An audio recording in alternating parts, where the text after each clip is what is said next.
caída del Helios 522. Chipre, sábado 14 de agosto de 2005. En Grecia es plena temporada de verano y las familias aprovechan para viajar. El aeropuerto de Larnaca estaba repleto de veraneantes y turistas.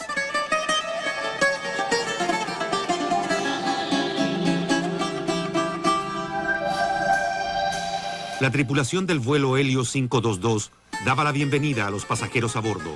Entre ellos, reinaba un ambiente de alegría mientras se preparaban para el breve vuelo desde Chipre a Atenas. A cargo del vuelo en el Boeing 737 estaba el capitán alemán Hans-Jürgen Merten y el copiloto chipriota Pambos Charalambos. El vuelo 522 despegó como estaba programado, poco después de las 9 de la mañana, rumbo al norte hacia Atenas.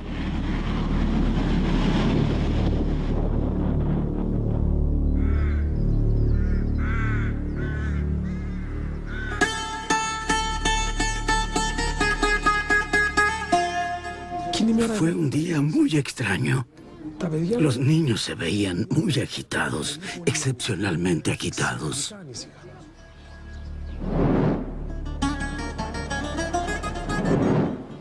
Tres minutos luego del despegue.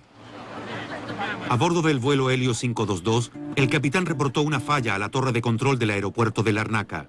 Había un problema con el sistema de enfriamiento del avión. Helios 522. Parecía de poca importancia, y el control de tráfico aéreo de Chipre autorizó al Helios 522 al ascenso a la altura de crucero, 10.300 metros.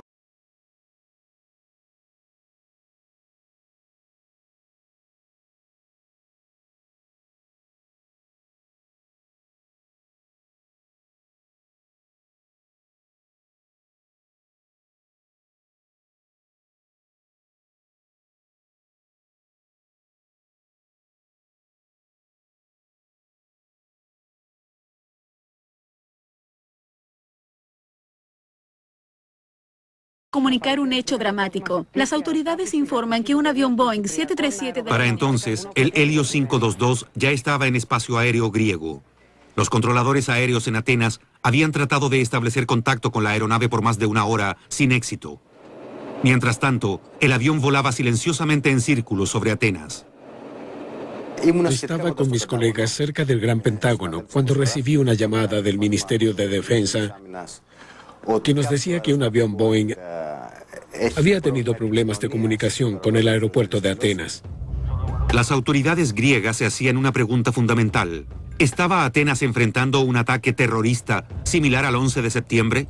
Dos aviones de guerra fueron enviados a interceptar lo que oficialmente se denomina un avión renegado.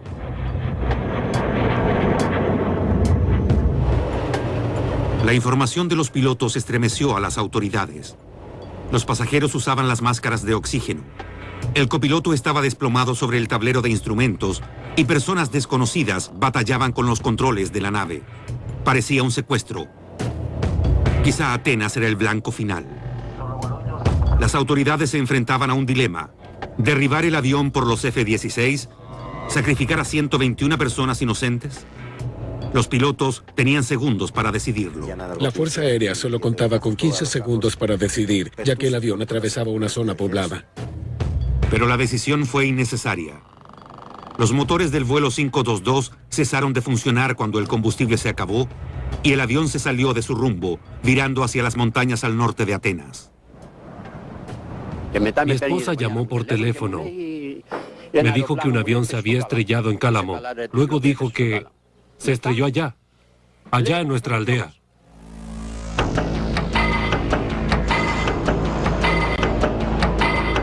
Las noticias del accidente se difundieron con rapidez.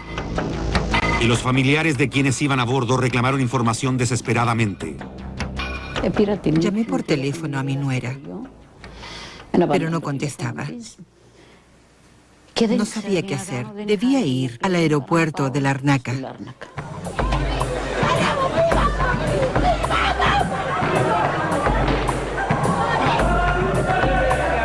Era un caos absoluto. Nadie sabía lo que estaba sucediendo. ¡Saquen esas cámaras! ¡Fuera, ahora! Deberían clausurar a Helios. No viajen por Helios. No lo hagan. No lo hagan. Todos gritaban. Nadie nos ayudó. Su nombre. En el aeropuerto, la madre del copiloto exigía respuestas. Tienen que decirme qué pasó con mi hijo. ¿Cómo dijo? Decían, no sabemos nada. Nadie sabía. Cuando les preguntaba por el copiloto, decían, aparentemente el capitán era alemán. Y yo decía, no pregunté por ningún alemán. Le pregunto por el copiloto, por mi hijo, por Charalambos. Deberían informarnos. Son unos desalmados. Son insensibles. Ya apareció en la televisión. Dicen que son 115 muertos y que el piloto murió. En el lugar del accidente, entre el caos, se apreciaba la magnitud de la tragedia. Los 121 pasajeros estaban muertos. Entre ellos, 22 niños. El vuelo Helios 522 era el peor desastre aéreo en la historia europea reciente. Los que estuvieron allí aún encuentran la experiencia difícil de sobrellevar. Llegué tan pronto como pude y corrí a ver si podía salvar a alguien, pero no pude. Puse a un niño en mi espalda. Mi ropa se empapó de sangre. No me importó, solo quería salvar a alguien, pero no pude salvar al pequeño, ya estaba muerto.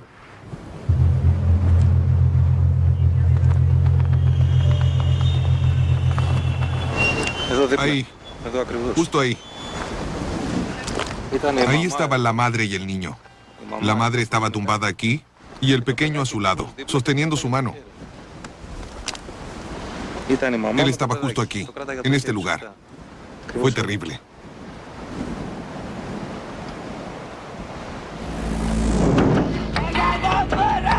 Esta terrible pérdida de vida conmocionó al mundo entero. Angustiados, los familiares exigieron respuestas. ¿Pero se estrelló el vuelo 522? Inmediatamente estalló una ola de rumores y especulaciones. ¿Derribado? Eso fue. ¿Usted dijo derribado? Eso fue lo que le dije. ¿Derribado? Yo no soy un mentiroso. El Helios 522 perdió contacto con el control de tráfico aéreo. Y entonces la Fuerza Aérea griega envió 2 aviones F-16 a investigar. Los pilotos de guerra vieron al copiloto desplomado en su asiento y no vieron al capitán. Al comienzo, parecía que Atenas enfrentaba un ataque terrorista con un avión secuestrado, similar al del 11 de septiembre, según la versión del reportero Paris Karbonopoulos. Nuestro informante en las altas esferas del gobierno nos dijo que se trataba de un ataque terrorista, ya que los pilotos de los F-16 que volaban junto al Boeing habían reportado haber visto a un hombre en la cabina usando una máscara. Muchos griegos sospecharon que los F-16 habían derribado el avión renegado. Pero la Fuerza Aérea griega declaró inmediatamente que ninguno de los aviones había disparado. Cuando las autoridades griegas iniciaron su investigación del accidente, comenzó a emerger una historia más compleja. La primera pista provino de los informes de los pilotos de los F-16. Pronto nuevos detalles comenzarían a derivarse de los pilotos de guerra, quienes dejarían abiertas las posibilidades de un secuestro terrorista. Los pilotos de guerra vieron que todos los pasajeros a bordo usaban mascarillas de oxígeno antes del accidente. Esto fue confirmado por el juez de instrucción de Atenas. El impacto del accidente fue terrible, aun cuando muchos de los pasajeros todavía tenían puestas las mascarillas de oxígeno. Esto significa que las mascarillas fueron desplegadas y usadas, o al menos intentaron usarlas. La utilización de las mascarillas de oxígeno apuntaba solo a una cosa. Durante su terrible vuelo final, debió experimentar una importante pérdida de oxígeno y presión en la cabina. Los aviones modernos vuelan a alturas en las que el aire es ligero y el oxígeno es insuficiente para la vida de los seres humanos. Por ello, cada avión se sella antes del despegue y luego se presuriza durante el vuelo, de modo de crear un ambiente artificial seguro. Los pasajeros respiran el aire presurizado, que es equivalente a estar a 2.400 metros de altura, incluso cuando la aeronave en realidad vuela a 9.000 metros. Si la cabina pierde la presurización, las mascarillas de oxígeno se despliegan automáticamente.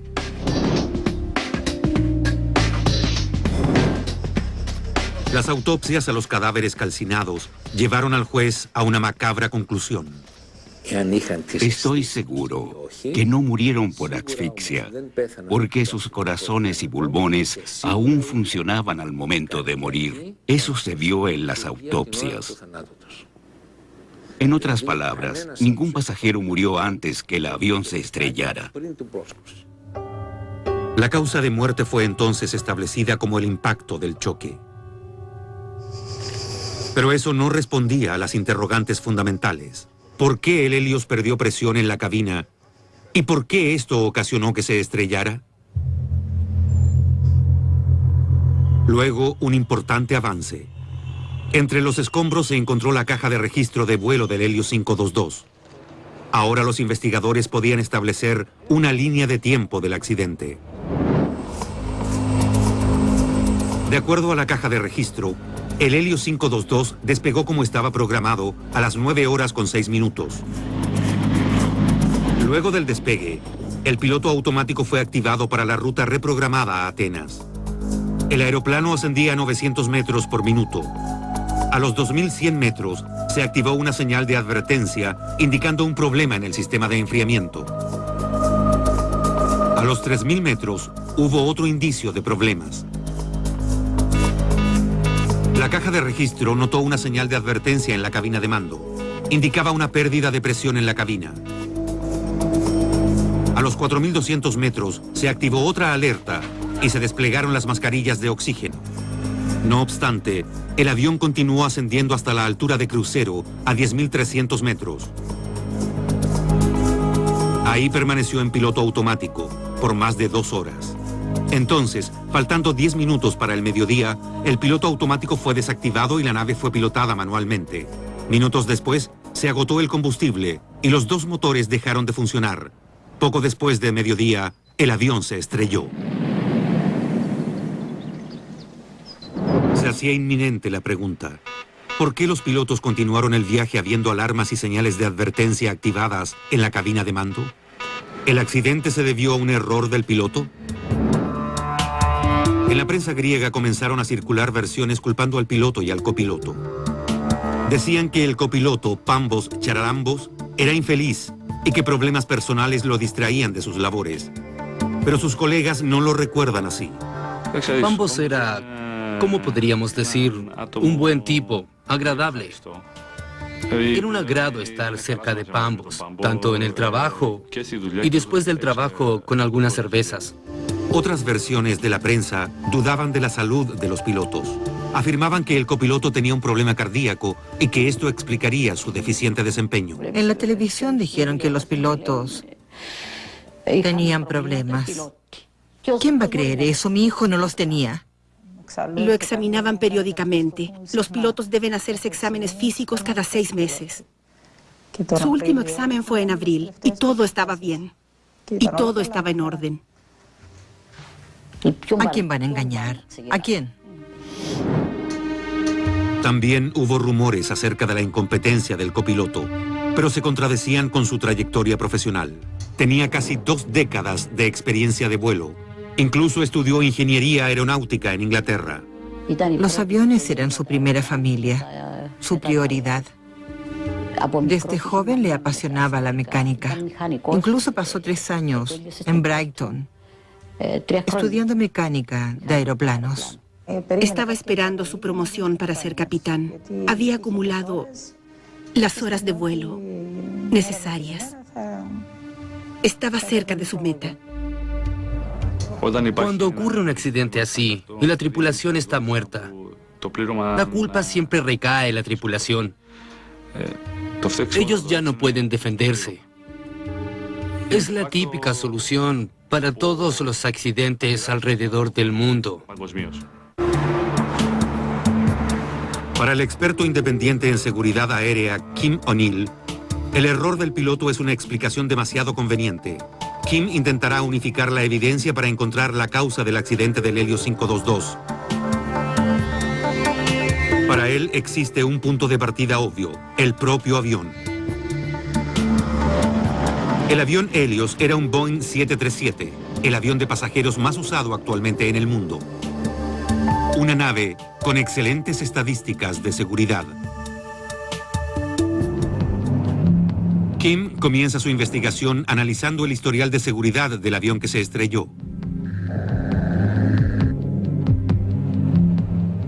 La aeronave del vuelo 522, construida en 1998, era moderna y vigente. Pero según recuerda la madre del copiloto, ya había tenido varios problemas técnicos. Mi hijo nunca se quejó de la compañía, aunque algunas veces me dijo que el avión tenía algunos problemas.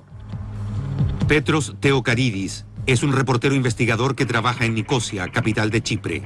También investigó el historial de seguridad del avión y descubrió que no era la primera vez que se presentaba una pérdida de presión potencialmente catastrófica en este avión. Recuerdo que escribí acerca del problema de presurización. El hecho ocurrió en diciembre, durante un vuelo a Varsovia. El avión tenía un problema de presurización. Las máscaras entonces se desplegaron y fue necesario un descenso de emergencia. Intrigado por los artículos del periódico, Kim agudiza la búsqueda en el historial de mantenimiento del vuelo 522. Se concentra en el sistema de aire acondicionado que ayuda a presurizar la aeronave. Es increíble. El sistema de aire acondicionado de este avión fue reparado 5 veces antes del accidente. Los pasajeros con frecuencia se quejaban de que el avión era muy frío. Por eso fue inspeccionado poco antes del despegue. Pareciera que esa fue la razón. Un ingeniero de mantención admitió, frente a investigadores griegos, que quizá pudo dejar el interruptor de presurización en posición manual, en lugar de automático. Este error significaría que el avión pudo despegar despresurizado. Esta es información vital. Para entender las consecuencias de esto, Kim viajó a Stansted para reunirse con un ingeniero aeronáutico. Las naves comerciales usan el sistema de aire acondicionado para presurizar el aire en la cabina. ¿Me podrías decir cómo funciona el sistema de aire acondicionado? Así es, el aire entra al motor por aquí y sale por unas tuberías a través del ala, llegando al sistema de aire acondicionado que está aquí, debajo del avión. Ah, entiendo. El sistema de aire acondicionado regula la temperatura del aire que entra a la cabina. Cuando se alcanza la temperatura correcta, el aire sale del avión por una válvula en la parte de atrás. Este sencillo procedimiento presuriza la cabina. Entonces aquí está la válvula de escape. La válvula está en la parte de atrás. Bien. Y por ahí fluye todo el aire que es expulsado desde la cabina. Al cerrar esta válvula, la cabina se presuriza. Al dejarla abierta, se despresuriza. Es un sistema sencillo, abierto o cerrado. Así es. Aún así, la responsabilidad final del control de la presión en la cabina recae en los pilotos. La presión de la cabina se opera con un interruptor en el panel de mando. Normalmente está en automático, pero puede ser operada manualmente. Es responsabilidad del copiloto monitorear la presión de la cabina durante el vuelo. Por eso el interruptor está justo enfrente de él. Es un procedimiento que se enseña a los pilotos al principio de su formación, como explica el capitán Rob Charles. Cuando se hace la inspección antes del vuelo, antes de partir, se revisa cada panel.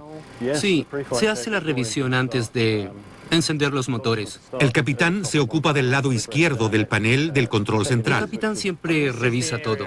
Y el copiloto debe revisar el lado derecho, que incluye el interruptor de presurización. Todo se revisa antes de despegar. Sí. Pero también se revisa poco después. Sí, durante o después de la secuencia de despegue. El interruptor de presurización se revisa 2 veces antes del despegue, durante el despegue y cuando el avión supera los 3.000 metros. O sea, este panel es revisado 4 veces. Varias veces, sí. Si la nave pierde presión, se despliegan las mascarillas de oxígeno. Pero el tiempo es crítico. El suministro de emergencia solo dura 15 minutos, por lo que los pilotos deben actuar inmediatamente. Si hay despresurización, se hace un descenso de emergencia a 3.000 metros. Y depende de los pilotos advertir si el avión está despresurizado. Absolutamente. Con el tiempo justo y procedimientos de emergencia claros, pareciera que los pilotos de Helios no cumplieron su deber. Gracias a la caja de registro de vuelo, se sabe que las mascarillas de oxígeno se desplegaron a los 4.200 metros. Pero en lugar de descender, el Helios continuó ascendiendo hasta los 10.000 metros. Ese es el mayor misterio. ¿Por qué un Boeing 737 no se presurizó? ¿Por qué los pilotos continuaron volando después que se desplegaron las mascarillas? Todavía todo apunta solo a una explicación del accidente: error de los pilotos. Kim sabe que necesita más información. Necesita entender exactamente qué enfrentaban los pilotos durante su fatídico vuelo final. Los 121 pasajeros a bordo murieron. Fue el peor desastre aéreo en Europa en 10 años. La cabina perdió presión, pero los pilotos no siguieron el procedimiento de emergencia. Ahora los investigadores griegos investigan por qué. El experto en aviación Kim O'Neill ha estado investigando el accidente por su cuenta. Tanto el piloto como el copiloto del Helios 522 tenían muchos años de experiencia volando. Parece improbable que hayan desestimado las señales de alerta.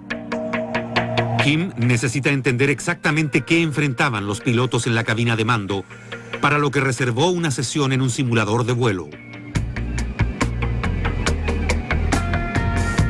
El instructor de vuelo, Julian Sodi, lo guiará en los pormenores de la prueba. El simulador ha sido programado con las mismas condiciones que enfrentaron los pilotos del vuelo Helios 522. En particular, el control de presurización de la aeronave está en posición manual, en lugar de automático, de la misma manera que el ingeniero de mantención admitió haberlo hecho antes del fatídico vuelo. El simulador se comportará de la misma manera que el Helios 522. El simulador despega y asciende a 900 metros por minuto. Ahora el avión vuela por sí mismo. ¿Qué deberían estar haciendo los pilotos en este momento? Hay cosas que revisar. De inmediato, el capitán Sodi advierte un problema. Esta es la tasa de ascenso. Aquí tienes otra indicación. Eso muestra que está en posición manual y no debería estarlo. Los pilotos debieron haber visto lo mismo. Dentro de un avión real, el aire estaría comenzando a hacerse cada vez más ligero y el oxígeno se estaría acabando. El interior del aeroplano está ascendiendo a la misma velocidad que el exterior. Es como estar sentados en una cabina abierta. Tenemos un problema. 3 minutos después del despegue, Julian y Kim reciben la primera señal de que algo anda mal. Una luz indica que los instrumentos están demasiado calientes. Hay un problema con el sistema de enfriamiento. Esto es crucial, puesto que la presión es controlada por el sistema de enfriamiento.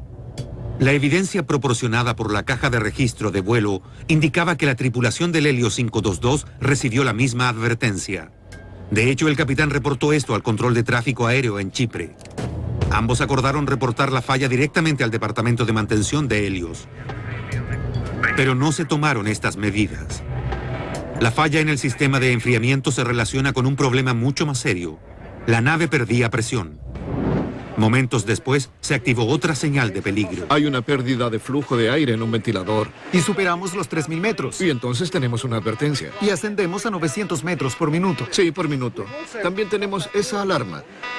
Igual que en el Helios 522, se activa una alarma a los 3.000 metros. Esta señal advierte a la tripulación que el avión no está presurizado. También tenemos una indicación de que está en posición manual. Ahora sabemos que esta alarma es exclusiva para la presión de aire en la cabina. No puedo creer que 2 pilotos profesionales ignoraran algo tan obvio. Lo tienen frente a sus ojos. Así es, al frente. No entiendo cómo los pilotos del Helios pudieron desestimar estas señales tan obvias, a menos que algo los haya distraído.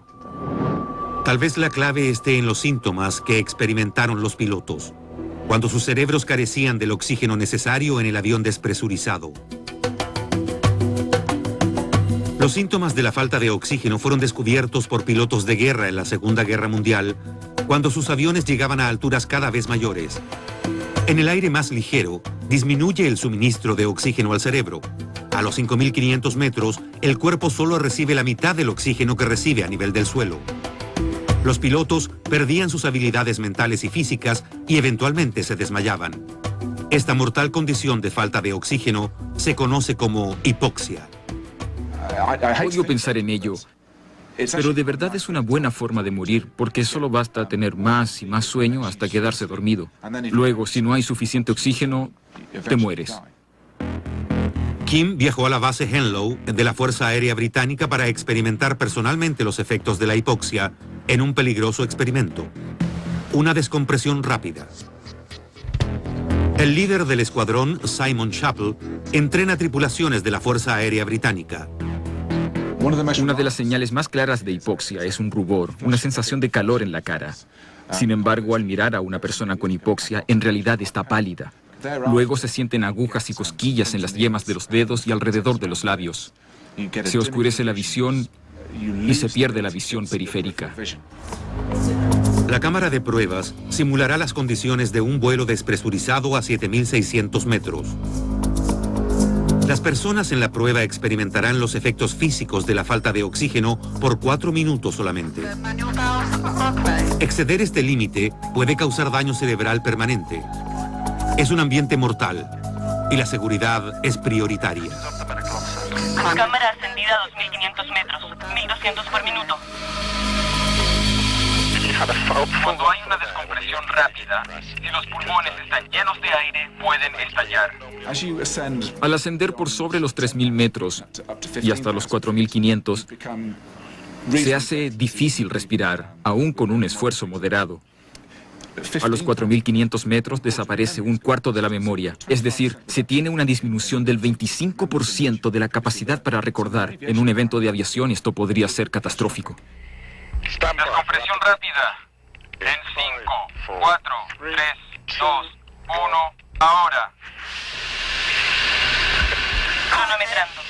Bien. Mantengan las máscaras en su lugar. 5 segundos. Y que puede sentir la expansión del aire. Bien. Ahora quítense las máscaras de oxígeno. Para demostrar los efectos de la falta de oxígeno, Kim usará un sencillo juego infantil para completar. Kim, quiero que hagas esto. Vacíalo primero y luego llénalo. ¿Qué notas acerca de la atmósfera aquí dentro? Está tibio. Se siente húmedo. Sí, húmedo. ¿Pero el aire se siente diferente al respirar? No, en absoluto. Se siente exactamente igual. Solo un poco tibio y húmedo. Uno de los aspectos más peligrosos de la hipoxia es que cuando te expones a una atmósfera hipóxica, como en un avión despresurizado, el aire no se siente diferente al respirar. Solo respiras y se siente normal. Ese es uno de los aspectos más inquietantes de la hipoxia. Es una silenciosa antesala a la muerte. ¿Cómo te sientes? Un poco mareado. ¿Mareado? Así es. Has estado un minuto aquí y ya te sientes mareado. Me siento como si hubiera tomado unos tragos. Sí, me siento un poco confuso. Es la mejor manera de describirlo. Es como estar ebrio o quizás al comienzo de una gripe o solo una gran fatiga. ¿Cuántos minutos han pasado sin oxígeno? La verdad no estoy muy seguro de cuánto. 2 minutos y medio. ¿Cuántos minutos? 2 minutos y medio. La visión y la atención comienzan a concentrarse en una zona y se hace difícil pensar en otra cosa aparte de lo que ocurre justo bajo tu nariz. Si muchas cosas acontecen al mismo tiempo, será difícil priorizar tareas. Es muy posible que un individuo se fije solo en una. En nuestras cámaras ocurre siempre. A los 3 minutos, Kim está notoriamente más lento. Las tareas más sencillas lo han superado. ¿Dónde está el número 4? No lo encuentro. Número 2. ¿Qué edad tienes, Kim? 21. 21. 3 minutos y medio. 3 minutos y medio. Quiero que restes 7 a 21 y lo digas en voz alta. 21 menos 7. Oxígeno, por favor. 14. Sigue. 7. Sigue. 0. 45. Número 1 listo. Menos 7. 3 minutos y 49. Número 2, la mascarilla. Póngase la mascarilla. Kim está peligrosamente hipóxico. Chappell decide no continuar y proporciona oxígeno a Kim. 4 minutos, 20 segundos. Prueba finalizada. El comienzo de la hipoxia diría que es rápido, acompañado de un eufórico "yo puedo", que no es real. Cuando se quitaron las máscaras de oxígeno, la mayoría de ustedes no notó ningún cambio en el aire que respiraban, ninguna diferencia. Absolutamente no hay diferencia. Increíble. Realmente increíble. La prueba de hipoxia da nuevas luces a la investigación de Kim. Sabemos que los pilotos de Helios ascendían a 900 metros por minuto en el avión despresurizado. Cuando sonó la alarma a los 3.000 metros, la hipoxia estaría recién comenzando. ¿Qué? ¿Qué es eso? A los 4.500 metros, habrían perdido cerca del 25% de habilidad mental. En este punto, el confuso capitán habría abandonado su asiento, posiblemente para tratar de apagar la alarma. Ambos pilotos se habrían desmayado aproximadamente 15 minutos después del despegue.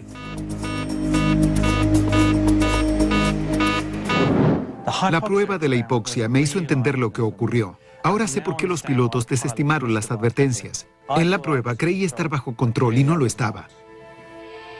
Para Kim, la hipoxia explica por qué los pilotos parecían incapacitados para reaccionar a las señales de advertencia en la cabina de mando.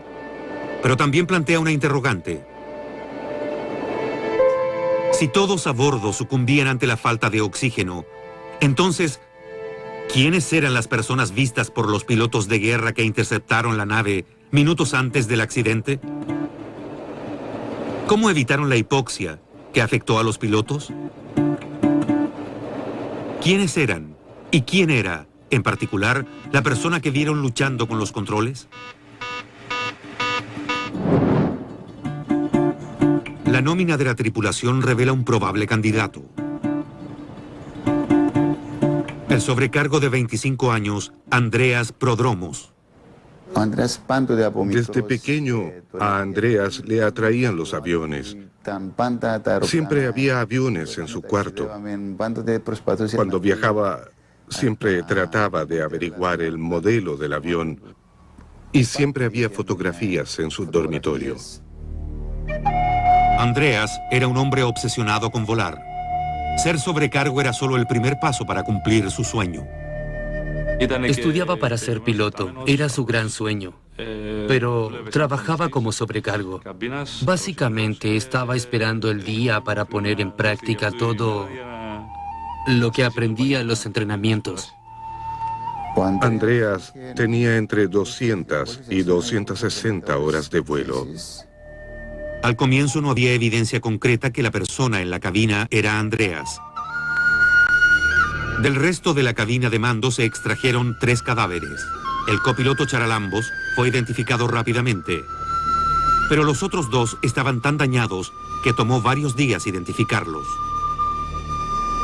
Durante el proceso de identificación, habían algunos que podían ser identificados por sus familiares, otros que se podían identificar solamente mediante el ADN.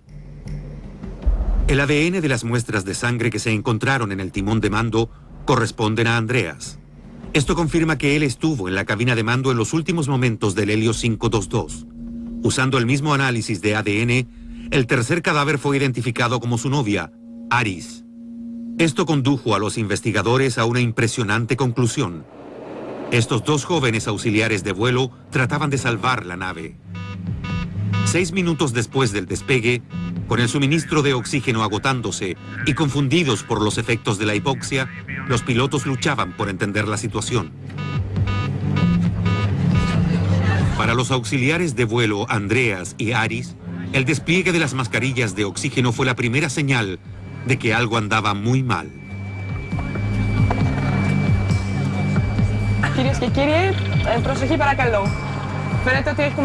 La jefa de auxiliares se quita su mascarilla para atender a los pasajeros. Luego trata en vano de comunicarse con la cabina de mando.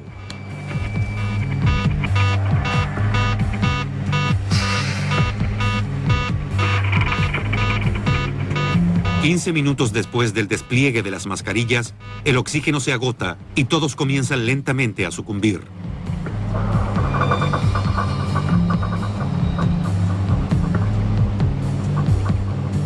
En algún momento, Andreas debió conseguir oxígeno portátil para sí mismo y para Aris.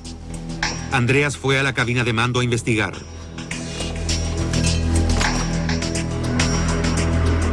Vio que todos los pasajeros y sus colegas estaban inconscientes.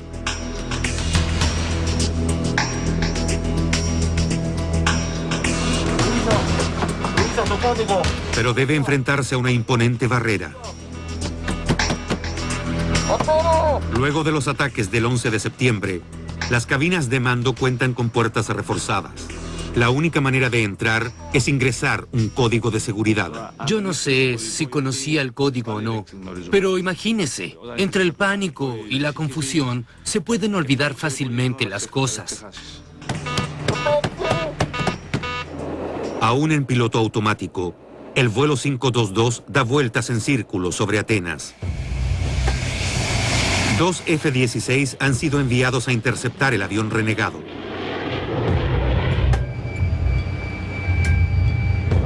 Mientras los aviones de guerra se aproximan, Andreas y Aris han logrado entrar a la cabina de mando.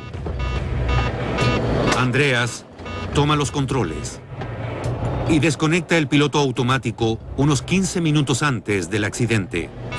Pero de pronto se apaga el primer motor. Esto sellaría su destino. Él solía decirme que los aviones no se caen del cielo, que cuando los pilotos tienen la mente fría, nadie sale lastimado e incluso cuando han perdido sus motores, pueden aterrizar. Pero el tiempo del Helios 522 se terminaba. Con el combustible agotado, el segundo motor deja de funcionar.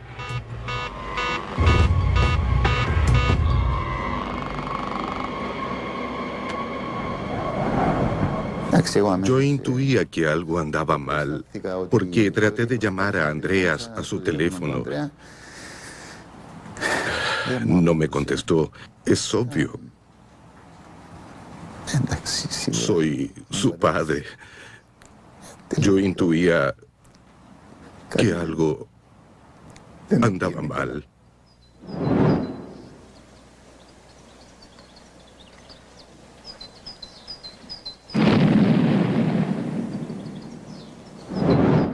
El misterio de los últimos momentos del vuelo 522 está aparentemente resuelto. Pero para Kim aún existe una interrogante, y es fundamental. Un piloto siempre revisa si hay problemas de presurización antes del despegue. Cuando el avión estuvo en tierra, ¿por qué los pilotos no advirtieron que algo andaba mal? Si el Helios 522 tenía un problema con el sistema de presurización de la cabina, ¿por qué no lo notaron los pilotos en la revisión previa al vuelo? Esto conduce a Kim a una inquietante pregunta. Era un Boeing 737, un avión usado por casi todas las líneas aéreas del mundo. ¿Podría tener este avión un fatal error de diseño? El vuelo Helios 522 es uno de los accidentes más misteriosos en la historia de la aviación. Pareciera que el avión despegó con una falla en el ajuste de la presión. Los pilotos no actuaron ante las señales de advertencia, sucumbiendo a la hipoxia, falta de oxígeno en el cerebro. Pero para el experto en seguridad aeronáutica Kim O'Neill, esa es solo parte de la respuesta. No explica cómo pilotos experimentados pasaron por alto la falla antes del despegue. Para encontrar respuesta, Kim decide investigar incidentes previos de despresurización a bordo de naves Boeing 737. Descubre algo alarmante. Investigué un incidente del año 2003 en el que un Boeing 737 sufrió una falla total en el sistema de presurización. Parece que todo falló. El avión volaba entre Marsella y Gatwick, en Londres, en mayo de 2003. A los 10.000 metros de altura, repentinamente perdió presión.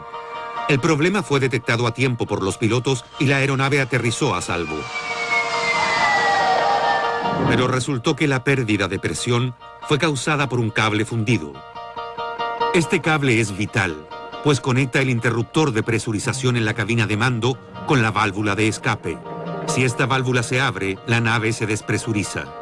Más tarde los investigadores establecieron que el cable principal y el de respaldo pasan por el mismo entramado.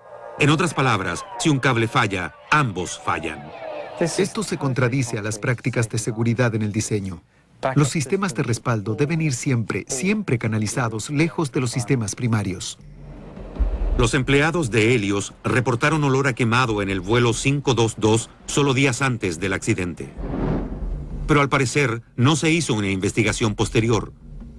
Al investigar más profundo en el incidente de 2003, Kim hace otro espantoso descubrimiento. A pesar que el avión perdió presión, los instrumentos en cabina de mando se veían normales.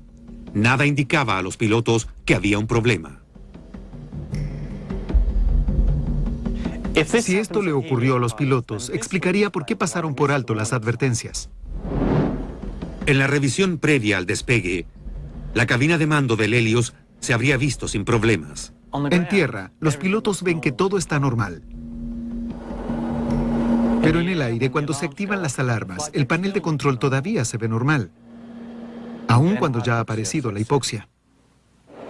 Carentes de oxígeno, los pilotos se sintieron cada vez más confundidos por las incoherentes señales que los instrumentos proporcionaban. Esto explicaría por qué no descendieron a tiempo a una altura segura para evitar la hipoxia. El problema de cableado en el 737 fue destacado en un reporte de la sección de investigación de accidentes aéreos AAIB. Esta institución recomendó a la Boeing en 2003 que los cables primarios y de respaldo deberían estar reforzados y separados en todos los 737 en servicio. Hasta hoy, Boeing no ha respondido a estas recomendaciones de seguridad. El descubrimiento de Kim señala un error de diseño potencialmente fatal que podría explicar el accidente del Helios. También plantea enormes interrogantes acerca de la seguridad de los Boeing 737 que vuelan actualmente. Cada 5 segundos, un Boeing 737 despega en algún lugar del mundo. Hay más de 4.000 en servicio.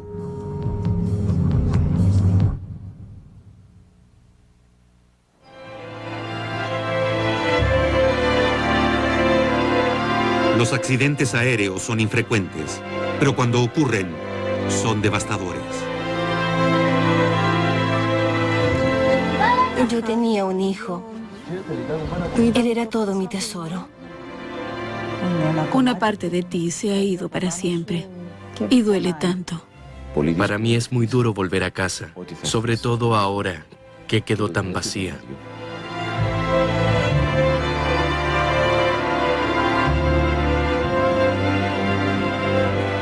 Quiero justicia en su memoria y por el tiempo perdido. Nada más.